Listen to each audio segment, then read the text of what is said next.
This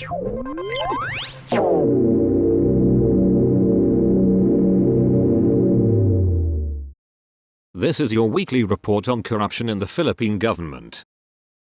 Alert: police officers arrested one of their own in Lanao del Sur for transporting over 1.9 million pesos worth of smuggled cigarettes before dawn Thursday, Police Lieutenant Colonel Joppy Ventura, spokesperson for the Police Regional Office Bangsamoro Autonomous Region, identified the arrested police officer as Staff Sergeant Nasser, 40, an active member of the Lanao del Sur police force, and his companion, Ansari Berawa, 42, both from Malabang, Lanao del Sur. Ventura said a joint police team from the 2nd Provincial Mobile Force Battalion and Malabang Municipal Police Station set up a checkpoint in Barangay Jose Abad Santos, Malabang, at around 4 am after reports of ongoing transport of smuggled cigarettes in the area. An investigation by Malabang MPS showed that a van stopped a few meters from the police checkpoint and attempted to escape, but the driver was arrested. They were supposed to deliver the contraband to Moroy City when flagged down in Barangay JAS, Ventura said. Police found 50 boxes or 2,500 reams of San Marino smuggled cigarettes properly piled inside a white Toyota Hiace van with license plates NDG 3631. It has an estimated market value of 1,962,500 pesos. The suspects are now detained at the Malabang police station,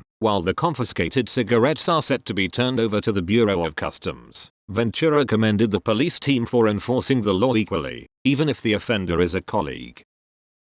The Sandiganbayan has affirmed its decision that declared as unlawfully acquired and ordered the forfeiture of several properties owned by the late former Muntinlupa City Mayor Maximo Aragana and members of his family. In a resolution issued last November 24, the anti-graft court denied the motions for reconsideration filed by the Arganas. Last the 18th of August, the court granted the petition for forfeiture in a civil case number 0026 against the late Argana, his wife Maria Remedios, Donata Almendra de Argana, Luis Argana Jr., Peregrino Argana, Galacio Argana, Eufrasinio Nofund, Emperor Argana Nofund, Juanito Rogelio, Milagros Argana Rogelio, Maria Felicidad Argana, Maria Dorotea Argana, and Redfa South Gold Property Management and Development Corporation, Maria Remedios Argana Antonio, Maria Dorotea Argana, and the estate of the deceased Donata Almendra de Argana filed a motion for reconsideration last the 15th of September, while Milagros Argana Rogelio, Luis Argana Jr.,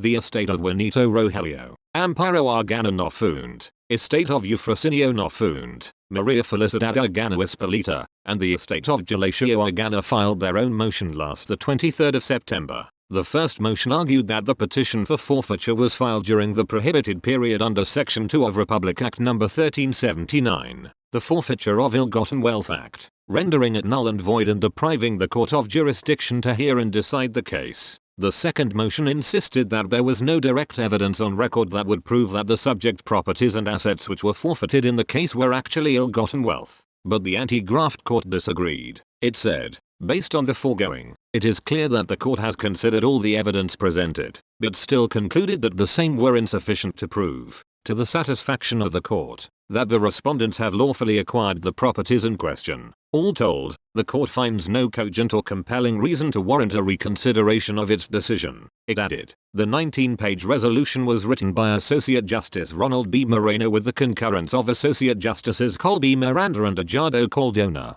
the late Muntinlupa mayor, who served from 1964 to 1967 and then from 1972 up to his death in the 19th of June 85. Had reportedly acquired no less than 251 original transfer certificates of title to parcels of land located in Muntinlupa and its neighboring towns, as well as other assets recorded in the name of his spouse, daughters, brothers, sisters, brothers-in-law, and family corporation. Red flags were raised by state prosecutors as Argana had no other known sources of income which may justify the acquisition of said properties, and his income as mayor was manifestly out of proportion to his acquired properties. While his family members argued that the late mayor was engaged in the active practice of his profession as a lawyer, they were unable to provide any basis or representation of this other source of income. In its 18th of August decision, the Sandiganbayan declared as unlawfully acquired and forfeited in favor of the state several properties located in Barrio Bagbagan and Alabang,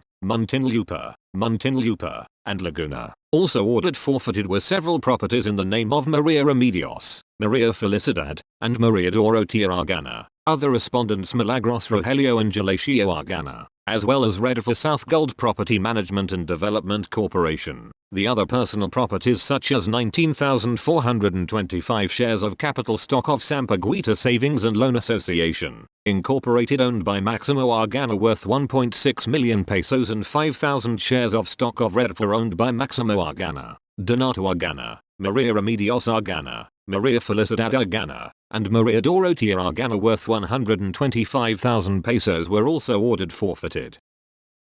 The Sandiganbayan has issued 2 arrest warrants against suspended San Simon, Pampanga Mayor Abundio Punsalan Jr. for graft and malversation of public funds in connection with an alleged unlawful land purchase in 2023, dated November 17.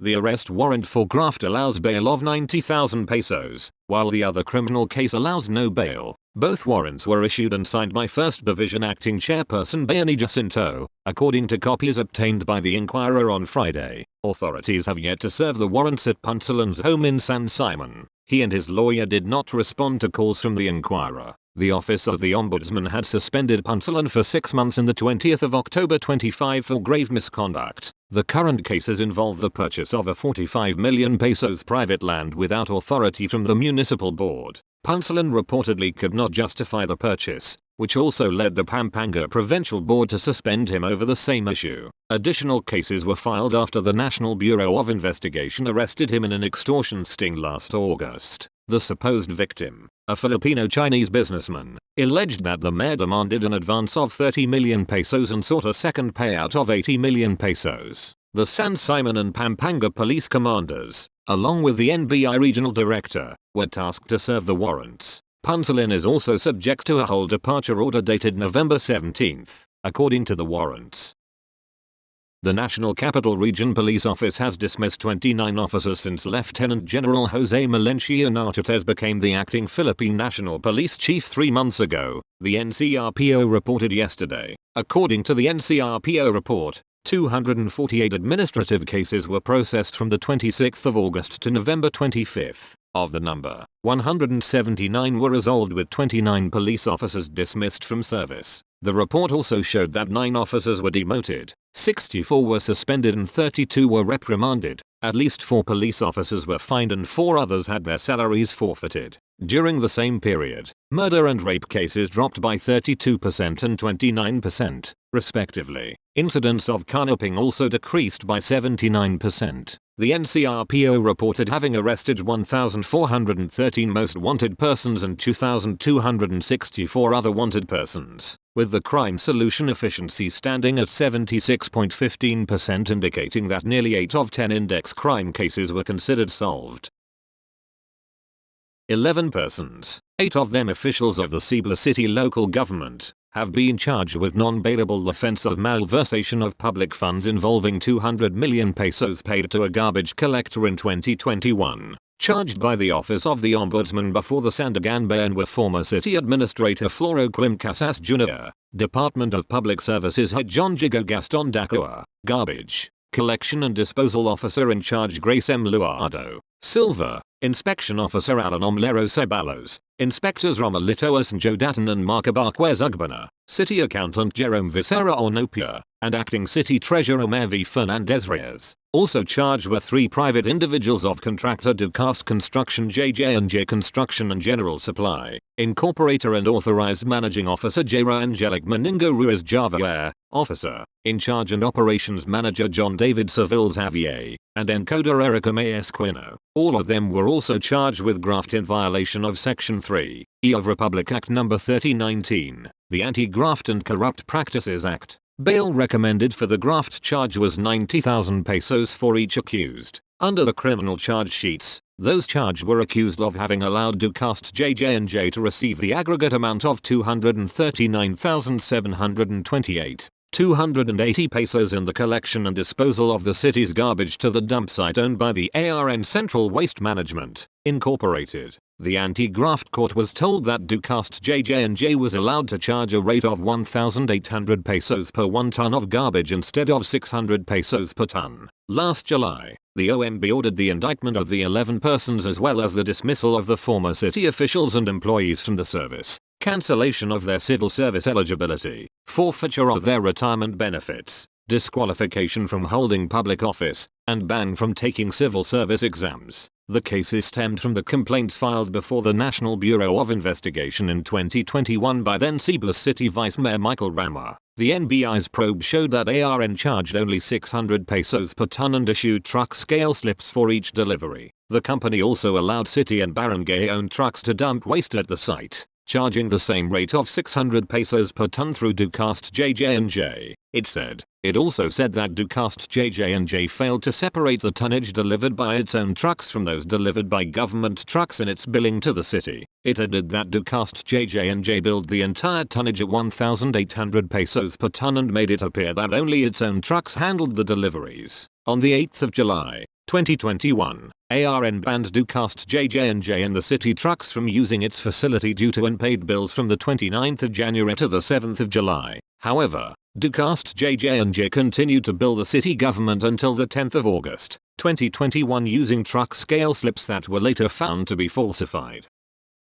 The Regional Trial Court in the National Capital Judicial Region Branch 265 in Pasig City has issued a warrant of arrest against Mayor Jamie Jing Capil of Porac Town in Pampanga for 7 counts of graft in connection with the operation of an online scam hub, Lucky South 99, in the town. Lucky South 99, a Philippine offshore gaming operator hub, was initially touted as a legally operating massive online gambling facility until it was raided by authorities in July last year for engaging in human trafficking and other illegal activities. The facility remained largely untouched until President Marcos ordered the closure of Pogo hubs on the 20th of July 24, dated November 28. The warrant was signed by NCJRRTC Branch 265 Acting Presiding Judge Josephine Advento. She set the bail for Capil's release at 90,000 pesos. The Inquirer tried to reach Capil on Sunday, but he did not answer the calls or text messages. The case was filed by the police, who accused the mayor of being liable for his alleged failure to regulate the operation of Lucky South 99.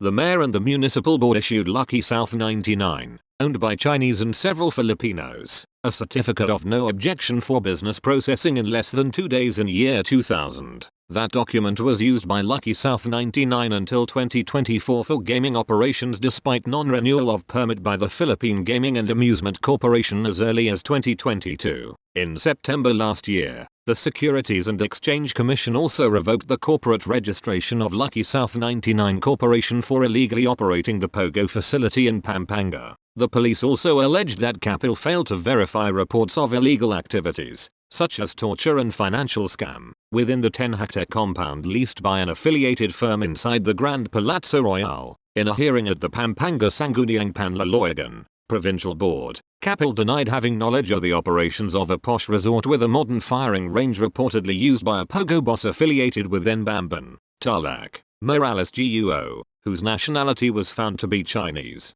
GUO has recently been found guilty of qualified trafficking and was ordered by the Pasig RTC last Thursday transferred from the Pasig City Jail female dormitory to the Correctional Institution for Women in Mandaluyong City, following her conviction. Another person linked to Lucky South 99 operations, Cassandra Ong, is now considered a fugitive. The Commission on Audit has flagged the Office of the Vice President for deficiencies in documentation on the distributed welfare goods worth 110.1 million pesos in 2024. In its 2024 annual audit report released on the 1st of December, the COA said, a review of the transactions affecting the welfare goods expenses account amounting to 110,119,991 pesos for calendar year 2024 revealed prevalence of deficiencies in the documentation in the distribution of welfare goods. It said that one of the deficiencies is the failure of the OVP to provide a verified and certified master list of beneficiaries, situation report, and mission order which should have been prepared before the start of the distribution of welfare goods amounting to 61,875,816 pesos. The OVP also distributed in-kind donations worth 641,890 pesos to affected beneficiaries without the required documents. It added, The COA pointed out that in some cases,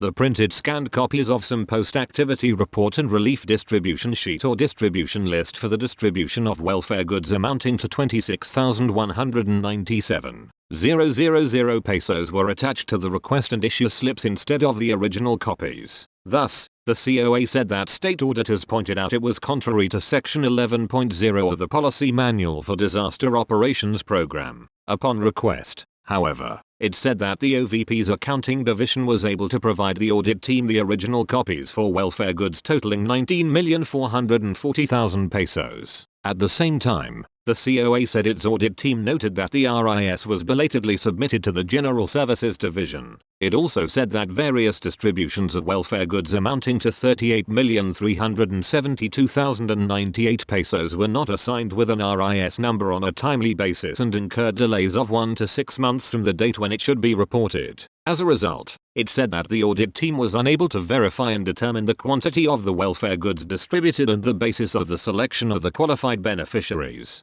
The COA explained that the SIT-REP serves as the evidence that the incident or disaster had happened and is used as the basis of the preparation of the mission order, while the master list of beneficiaries serves as the basis for the preparation of the distribution list to determine the quantity of the welfare goods to be distributed. The OVP likewise did not have a prescribed format for its relief distribution sheet, which is one of the documentary requirements in the distribution of welfare goods. The COA said, the COA has recommended that the OVP revisit the Policy Manual on Disaster Operations Program and submit the verified and certified master list of beneficiaries and other important documents to the Accounting Division, after which, the Chief Accountant should ensure that all distribution of welfare goods is supported with complete and original documentation. It said, the audit team also required the submission of documentary requirements for distribution of relief items. The COA said, for its part, the OVP said that it is committed to observe the corrective measures and ensure full compliance with internal policies.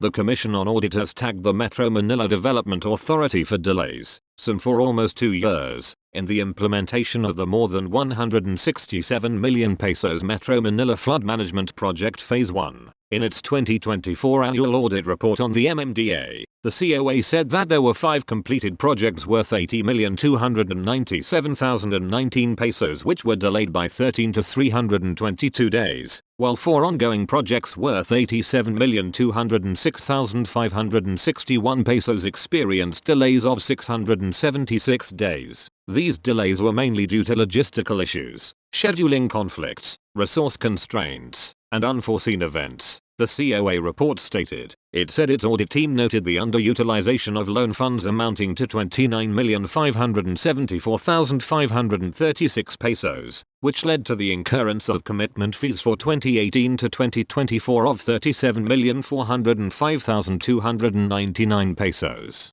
To recall, the Philippine government, through the Department of Finance, signed a loan agreement with the World Bank Group, International Bank for Reconstruction and Development and Asian Infrastructure Investment Bank for the MMFMP1 on the 28th of September, 2017. The loan would assist the Department of Public Works and Highways and Metro Manila Development Authority in improving flood management in selected areas of Metro Manila. The MMFMP Phase 1 consists of 4 components: modernization of drainage areas, minimizing dumped solid waste and waterways, participatory housing and resettlement, and project management and coordination. The MMDA is the implementing agency for the second component and the co-implementer of the fourth component. The COA said its audit team learned that 23 out of the 68 projects under MMFMP1 were completed, while 40 are still ongoing and 5 were not implemented due to failed bidding. Among the completed projects, only 18 were finished within their original contract timelines, it said.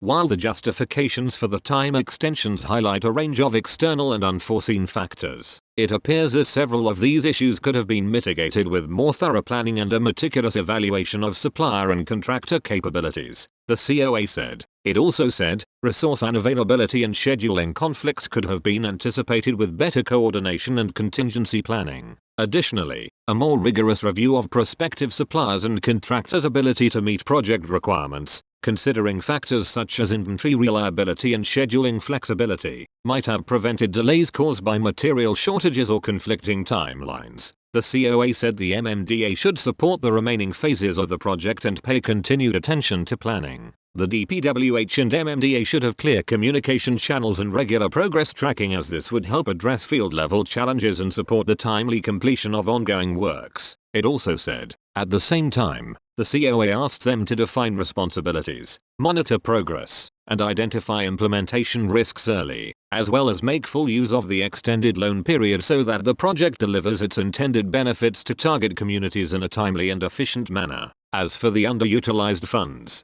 the COA said that commitment fees are standard in loan agreements. However, this only reflects inefficiencies in project execution. It said, this underutilization can be attributed to several factors, including delays in procurement processes and challenges in project planning and coordination among implementing units. These operational inefficiencies contributed to missed opportunities for timely fund utilization. The COA then asked the MMDA to establish a robust monitoring system to track project progress and cash flow, which would enable quick identification of discrepancies and timely adjustments to timelines of funding requests as needed.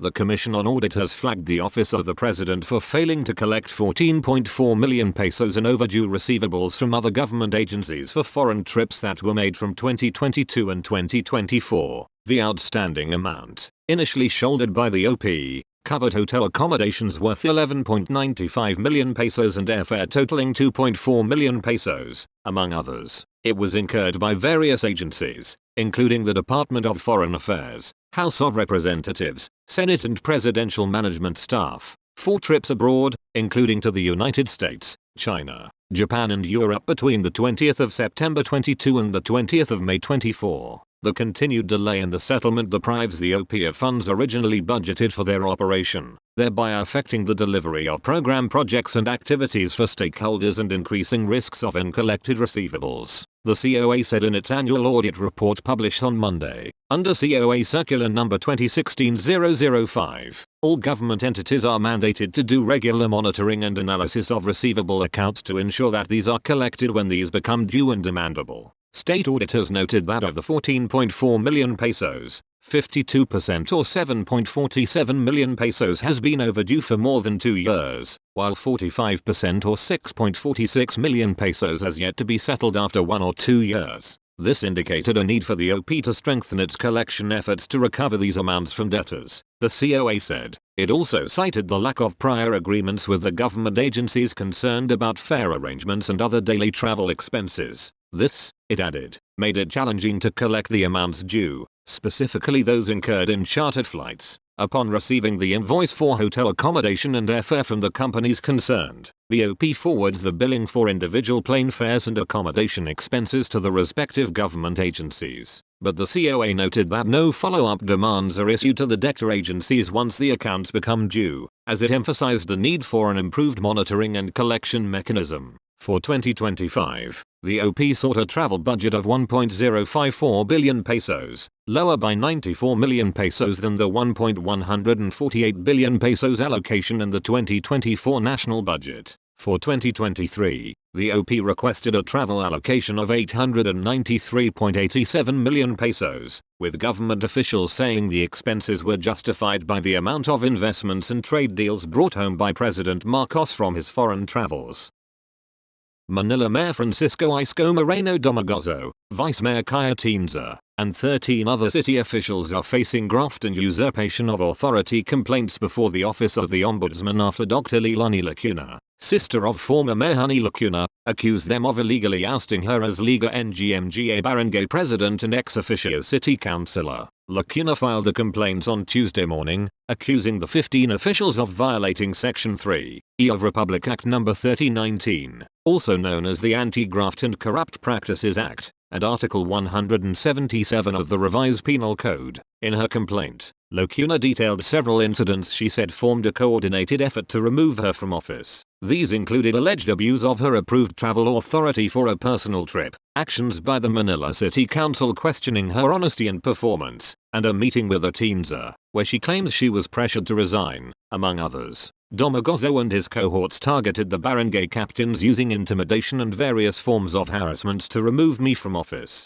Domagozo and his accomplices will be held accountable under the law for their blatant violation of the Anti-Graft and Corrupt Practices Act and for the criminal usurpation of authority, Lacuna said in a statement released to the media after filing the complaint. Their motive is political vendetta and the establishment of a full-blown dictatorship in Manila to take control of the barangay budgets. This tramples on the law and the rights of every resident of Manila, she added. Earlier, Lacuna and 5 other barangay chairpersons had already filed a petition before the Manila Regional Trial Court seeking to nullify their removal as officials of the Liga NGMGA barangay, including Lacuna's removal as ex-officio councilor representing Manila's 897 barangays. Inquirer.net sought the reaction of Domagozo regarding the complaints, but he has yet to reply as of posting time.